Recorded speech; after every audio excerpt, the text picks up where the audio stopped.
بسم اللہ الرحمن الرحیم۔ السلام علیکم ناظرین، welcome to Kazmi health and beauty tips.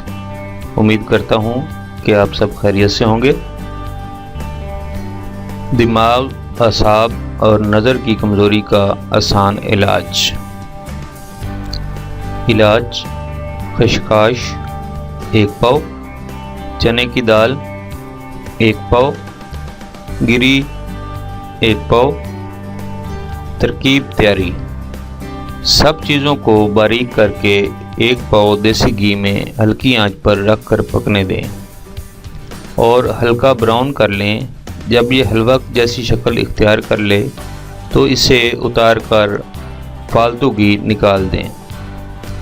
ترکیب استعمال: 2 چمچ نیم گرم دودھ کے ساتھ رات کو سوتے وقت 1 مہینے تک استعمال کریں۔ اللہ کے کرم سے آپ شفا یاب ہوں گے۔ Thanks for watching. Do not forget like and subscribe.